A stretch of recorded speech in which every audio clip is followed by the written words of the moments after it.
Hello, everybody, and welcome to week one of online learning.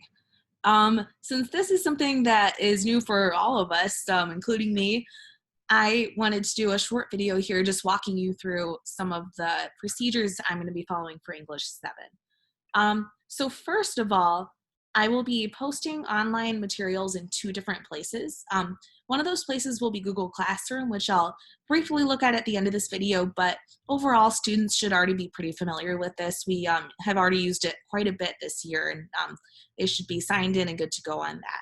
However, especially from a parent perspective, I do want to show you how to find my website starting from the Fairmont Junior Senior High School site here, because I do also have all these materials and some other things as well posted on my website. So that's a great resource for all of you to be looking at.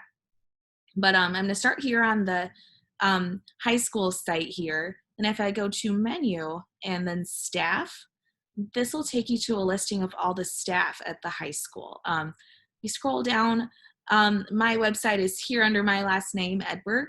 You can click on it right here. And oh, you know what? I'm going to come back to the version that'll be what you would see at home. But here is my homepage for my website. You'll notice that I have a link to online learning materials up here. So this is your one-stop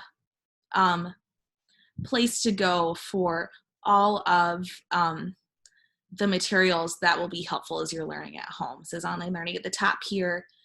You'll see a couple different links here. I do have a link to Google Classroom. That's for students to be using.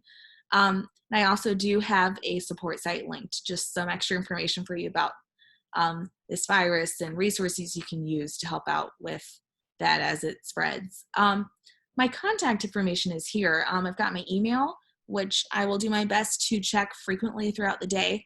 I can't promise an immediate response because, you know, once in a while I will be away from my computer or I'll be helping students with the Zoom session, but I will promise to get back to you as soon as I can if you email me. I also am going to be hosting Zoom sessions quite a bit. So you'll notice here I have a link to join my daily Zoom session, which I plan to have every weekday. So that would be Monday through Friday at 10 o'clock a.m. So feel free to hop on that if you have just general questions about what we're doing for the day. But if you have a more individual question, I'm also happy to set up an individual meeting with you. And for that, I'm going to ask that you email me and we'll find a time that works for both of us, and then I will send you a link to join that session. But Zoom is something we're going to be using quite a bit as we start working online. And if it's something you haven't used before, I will have directions for how to join Zoom linked here and also linked to any other place where I'm asking you to do a Zoom session with me. But basically it's a video chatting app, and it's very helpful when we're learning from a distance. Scrolling down here, I also have a link for online learning procedure and expectations, which I'll show you here. But this is just an overview of how I expect online learning to go for English 7. As I say at the top here, I'm going to be posting daily hyperdocs, which basically is a document that has step-by-step what I want you to be focusing on for the day, and also has links embedded. So it's just one place you can go to find pretty much all the materials you need for that day. I also have a section here about work pacing because we're kind of in a unique situation here. So I do have recommended daily work. You'll notice I have a Monday hyperdoc, Tuesday hyperdoc, and that's a way to help you organize yourself so you don't get too far behind while you're doing your online work. But that being said, you'll notice here that I'm not being as picky about daily deadlines as I would be if we were doing school normally. I'm really letting you be the judge of the best way to pace your work. So some students, they might want to get all of that online work done right away at the beginning of the week. There might be some students who need to skip a day in the middle because they have something going on at home, or they want to work on a different class that day. Basically, I'm only counting work as late at the end of the week. So it's really up to you as a student or as a parent helping a student to decide when the best time to get that done is. I'll be checking everything late in the day on Friday. And at that point, if I notice that things aren't done by Friday at midnight, or possibly Thursday if we're having a long weekend, that is when I'll start counting things late and maybe start checking in to see if you're getting your work done. Attendance, most likely you are already hearing from your advisory teachers, but attendance will be taken by advisory teachers. So I will not be taking attendance for every single student in English 7. I'm just going to trust that their advisory teachers are keeping on top of that and that you are filling out that form from them. Testing.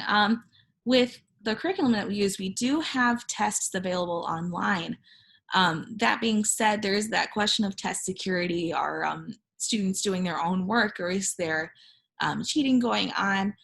Basically, there is a certain amount of trust that I'm placing in students here. I hope that you are taking your tests on your own. You are respecting that honor code, that it is your own work. For now, I do plan on continuing to do our tests on Pearson Realize like students are used to. But if I do suspect that there is cheating going on, I see scores that are unreasonably high possibly, then I may look into another form of testing. But for now, this is my plan, just to keep going as we always have. But I will add an extra layer of security, as you'll see here where my cursor is, by asking students to complete an additional just short Google form that's short answer. So that's a surefire way for me to see that students can answer these questions on their own, in their own words. Finally, like I say down here, contact me by email or hop in on those Zoom sessions if you have additional questions for me. But those are my online learning procedure and expectations, just to give you an idea of what this might look like. Just 2 more things I want to show you here. I have an online calendar that gives you a broad idea of what pacing is going to look like as we start here. So I'll pull that up. Like I said, this is suggested because it is ultimately up to students to make sure that all of the things on a given week, like we see here, are done by Friday. This is just my recommended pacing. I think this is a reasonable amount of work per day. But consult this calendar if you want to get a general visual for what we are doing each day.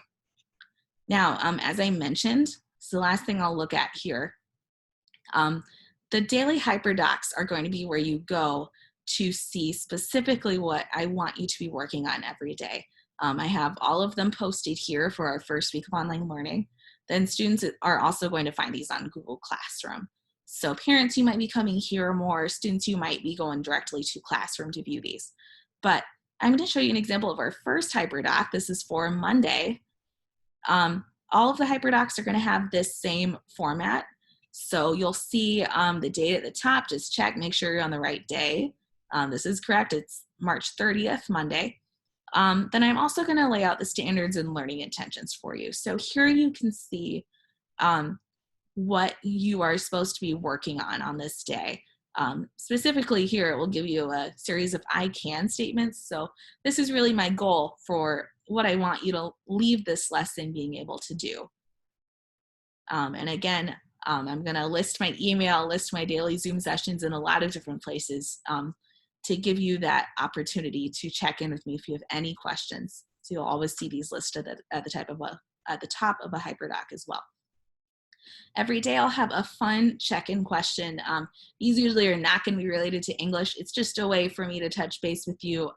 Students, you'll notice it's very similar to those board questions that we used to do as you came into the classroom. So we're going to keep that alive. Monday, I'm going to ask you to tell me 2 truths and a lie about your break. I'll try and guess what your lie is once you post those on Classroom. So you'll see this at the top of your document every day. Then you'll see some sort of warm-up, something to get you started with what we're doing for the lesson. In this case, we're looking at some vocab. So here, this is going to take you to a separate document. You'll notice there are blue links embedded everywhere in these hyperdocs. So in this case, I'm telling you to go to this document to complete your work. So you can just click on the link there. It'll take you right there in Classroom. If I open that up, there is the document where I would like you to be looking at this selections vocabulary. You'll have your own copy of the document. You don't have to make a copy yourself or anything. It's just already done on Classroom. You go in and type your answers there. Come back. Let's pretend I'm done with my warm-up. Then I'm going to scroll down. I do have some reading for this document.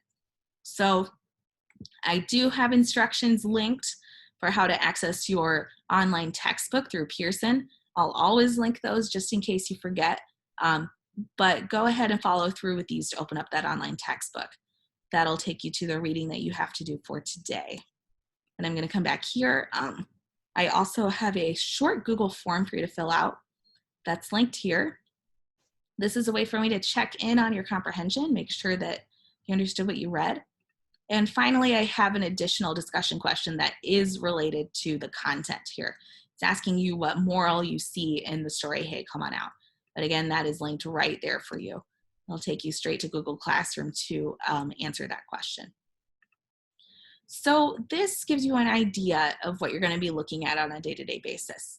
I just wanted to walk everybody through that personally to hopefully answer some questions that you might have. But that being said, please contact me if you have any additional questions. I want to be available to you to answer those at the beginning of the week. Otherwise, I'm very excited to get started with this. It's something new, but I think it's going to end up being a really cool opportunity for all of us. Enjoy your weekend before we come back to school. I cannot wait to figuratively see all of you on Monday.